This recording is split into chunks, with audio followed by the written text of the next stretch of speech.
Welcome into the Sports Buffoons podcast.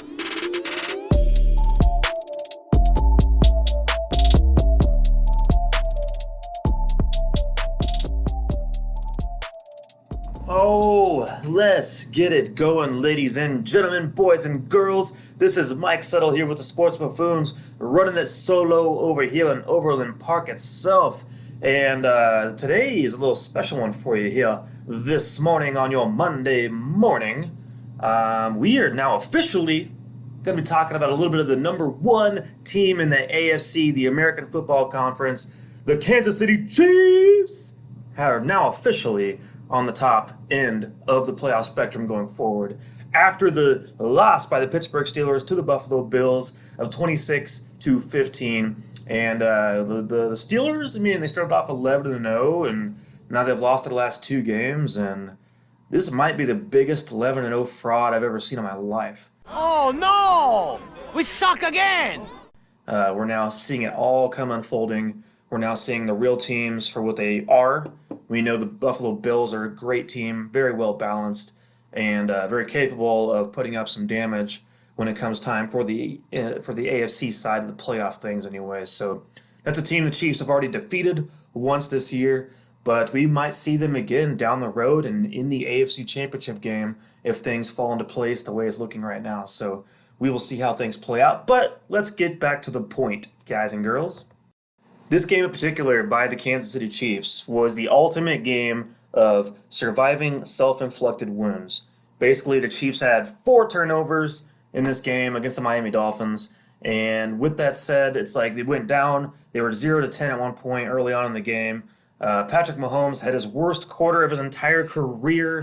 I've never seen Mahomes so off his game, and even the throwback across the field to Clyde Edwards-Helaire was very, very high. We all know Clyde is 5'7", so even with that said, Mahomes was not doing great. He had a sack that he took that was a 30-yard sack. That's the first time since 1979 a quarterback has taken a 30-yard sack and didn't fumble on the same play. So that's something to put in perspective in that end itself. So very interesting. I know he was trying to make a play. He was trying to do Mahomes things. Like I said, 2 interceptions. He had a bobbled snap as well. The snap was a little bit low coming from Austin Ryder, the center. But at the same time, this is not something that was typical of Patrick Mahomes. He actually had a funny quote after the game. As a matter of fact, he said, "We won the Super Bowl here and just clinched the AFC West. We leave this stadium, we have a hat about something we've accomplished every time we come here so far. The bad part is, it seems, is I have half of my interceptions at this stadium." So that's 2 games in a row, going back to the Super Bowl and now here in Miami again for the Dolphins, where Mahomes has struggled a little bit. As you guys know, I'm not that critical of his Super Bowl performance in the past, but I was very critical of his performance in the first quarter against the Miami Dolphins, which, let's keep in mind, was the number 2 defense in the entire NFL going into this game. So it's not like these guys were a cakewalk. This was a legitimate team, 8-4 team, very good team. And so for this to happen still, it's very un-Mahomes-like. But let's be honest, at the end of the day, who lost faith in Patrick Mahomes during this game? I would hope no one did, because at this point, even with his 3 interceptions in the entire game, and the final one being just a freaking wonderful coverage by Xavier Howard, the NFL leader in interceptions now with 9 interceptions for the season, which is just absolutely incredible. You're still playing against a great defense, and Mahomes still finished the game with 2 touchdowns passing, as well as 393 yards passing. So Mahomes ended up coming through from the final 3 quarters of the game and just making plays all over the place and doing old Mahomes things that we all expected. It was 1 bad quarter. We can move on. Not a big deal. But one thing as far as those turnovers I wanted to point out with you guys real quick to put some things in perspective for your thought process about the recap of this game against the Miami Dolphins is that, like I said, the Chiefs had 4 turnovers total, including 1 fumble by Mecole Hardman, and finished the game with a -3 turnover ratio. The Chiefs themselves did have 1 interception, finally getting one on Tua Tagovailoa for his first one of his career, as a matter of fact. This by Tyrann Mathieu, by the way, is who picked him off. But teams with 4 or more turnovers typically win just 7% of their games historically in the NFL. So just that alone, you're already putting yourself behind the eight ball. And the Chiefs did this on the road against an 8-4 team with a top 3 defense and a very good up-and-coming quarterback, an offense who was rolling pretty well in the get-go and had a lot of chemistry rolling. You could tell within watching the Miami Dolphins work. That is a very, very good team. And even with that said, I mean, the teams that win the turnover battle in general, historically, they win 78% of their games. So the Chiefs didn't just lose the turnover battle. They lost it by a factor of -3 and still came out not only to win the game, but there was a point when this game was 30-10. Are you kidding me? The Chiefs were up by 20 points. The Chiefs should have easily just locked this game, put this game away quicker if they could have. I think what ended up happening was the Chiefs turned more to a run offense after we had the 20-point lead. Clyde Edwards-Helaire only averaged 2 yards per carry in this game, and Le'Veon Bell only got himself 2 carries himself for 21 yards. So I think there was a little bit of a mishap there within the strategy going forward. The Chiefs probably should have continued to pass the ball a little bit. And I know we're using Mahomes a lot lately. His yardage is actually the most of all time within a 6-game span. This is 2,309 passing yards. This is the most in any 6-game span in NFL history. It passes Drew Brees, as a matter of fact. So that, if anything you should know about Mahomes lately in the last 6 games, it's that he is throwing the ball all over the damn place. So the Chiefs, that's what the Chiefs are good at. That's what the Chiefs do. We have the top tight end in the NFL. Not only top tight end, but literally the top receiver in the NFL. Still, you guys think I'm talking about Tyreek Hill? No, I'm talking about Travis Kelce. Travis Kelce's right now sitting at 90 catches for 1,250 yards receiving and 9 touchdowns at the moment. That is absolutely absurd. We got 3 games left in the season. He's going to break his old record as well as George Kittle's tight end record of 1,336 yards receiving, and he's just going to shatter it. A tight end has never led the NFL in receiving yards, and Travis Kelce is going to do that this year at this pace. It is absolutely ridiculous. It's amazing. This is the best tight end in Chiefs history. I hope you all understand that and are enjoying and living in the moment of this, Travis Kelce having his best season of all time. And this might be the peak of Kelce. Who knows? He might fall off a little bit next year. He's 31 years old, which he is playing like he's 25, so who cares? So it really doesn't matter. But, I mean, also, not only that, but it's just to follow up an 0-10 deficit to then go 30 unanswered points in this game just proves a lot about the way this team is built and the fact that we're 8-1. So since 2019, the Chiefs are 8-1 when down by 10+ points. The rest of the NFL has a 16% win rate. The Chiefs, 8-1, adds up to about 0.888% win rate. So that's freaking unbelievable, the fact to put that in perspective that way of it doesn't matter what the score is. It doesn't matter if the Chiefs are down or if they're up. It really doesn't matter. At the end of the day, the Chiefs are going to win. The way that they don't win, a lot of it, honestly, comes down to luck at this point. The other team has to have a lot of luck in order for the Chiefs to lose to them. The Raiders did a great job of ball control, running the ball great with Josh Jacobs. Derek Carr played an amazing game back when we lost, 40-32 in that game against the Raiders. And most teams just can't do that. Most teams aren't physical enough to be able to do that to the Chiefs. And even then we saw that Raiders-Chiefs game again a couple weeks later, and we had a different outcome. Now, the Raiders still kept it close, but at the end of the day, the better team still prevailed, and the Chiefs adjusted to what the Raiders were doing. And so going down the stretch of the season, we have the New Orleans Saints, obviously, is going to be a very big test coming up for the Chiefs going forward. So I'm looking forward to that game very, very much. Very excited. But this team, you guys, 10 straight road wins in a row, 5 straight AFC West championships now in a row, sitting at 12-1. These are all things the Chiefs historically have never done ever in the history of their franchise. And so we are witnessing something extremely special, and we're witnessing very, very much a potential of the birth of a dynasty.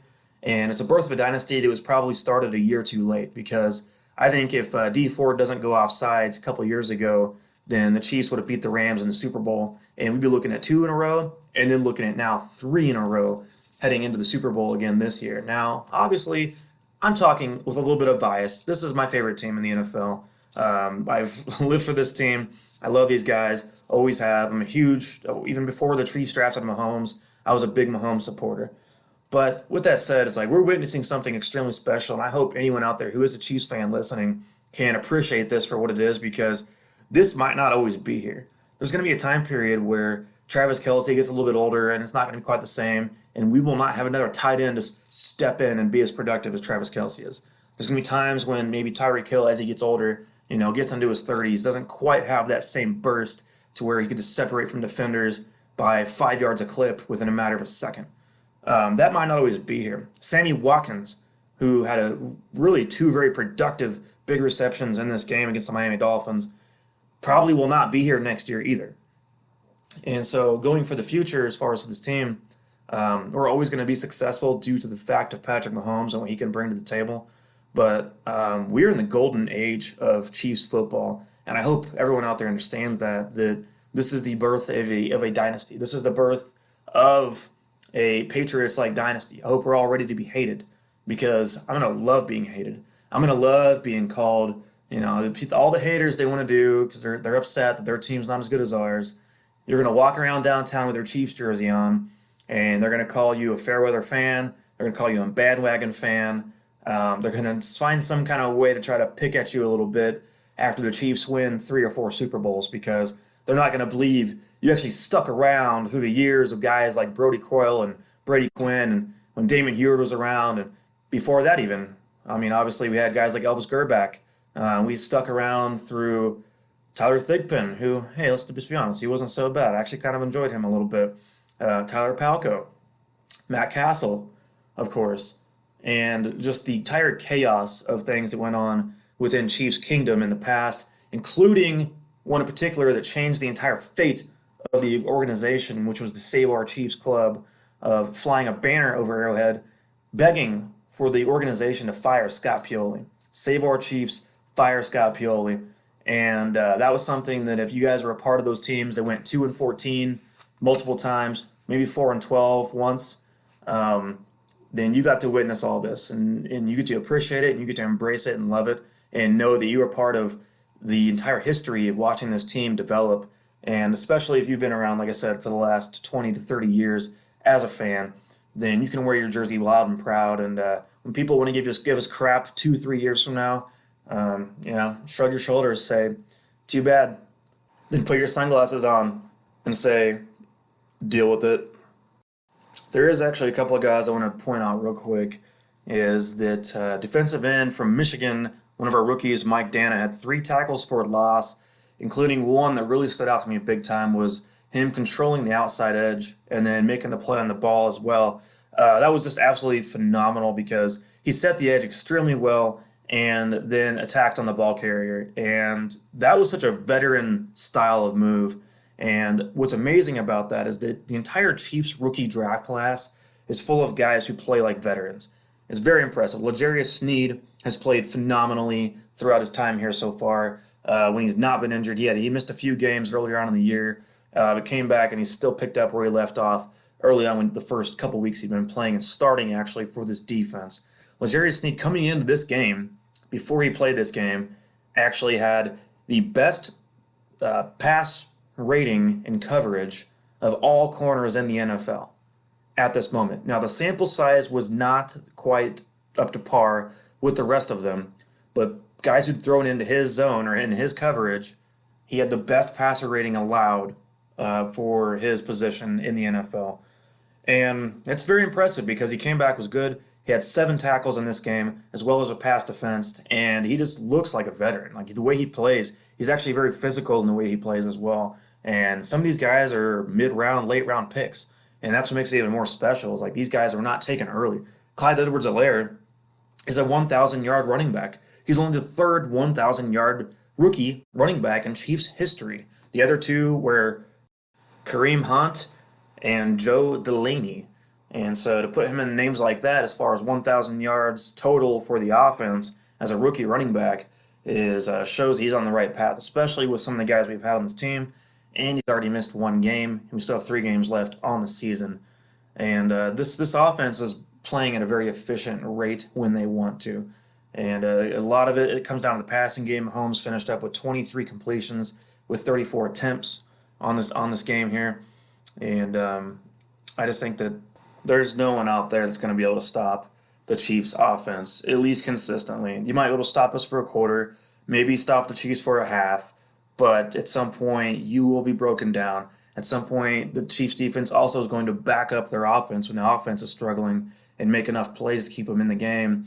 And that way, even if it is the fourth quarter and we still at the end of the day have Tyreek Hill, Travis Kelce, Patrick Mahomes, Clyde Edwards-Helaire, Le'Veon Bell, and Sammy Watkins, Mecole Hardman, we could go on. And you are in trouble if you are the other team. So, my goodness, you guys. This is going to be a phenomenal situation going into the postseason if the Chiefs can hold on to the number 1 spot, hold on to getting that bye week. Being the only team in the AFC this year to get the bye week would be absolutely terrific because it's an automatic advancement in the playoffs to go to the next round. And that way the bottom feeders can weed themselves out while the Chiefs sit atop their throne waiting to see who's coming up to get a bite at the Chiefs and potentially unseat the Kings and the reigning Super Bowl champions.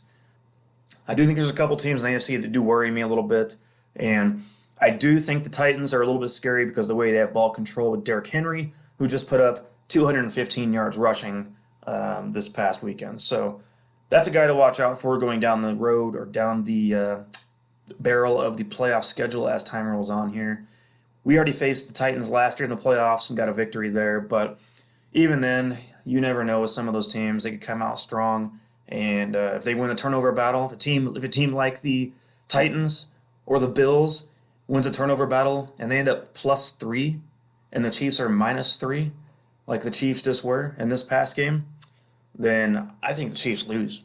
I don't think you can go around giving up a turnover battle, going -3 in a game and win very often. It's just not going to work in the NFL. Teams are too good, and the great teams with lethal offenses, more lethal obviously than what Miami currently has, they will then make you pay for that situation to happen.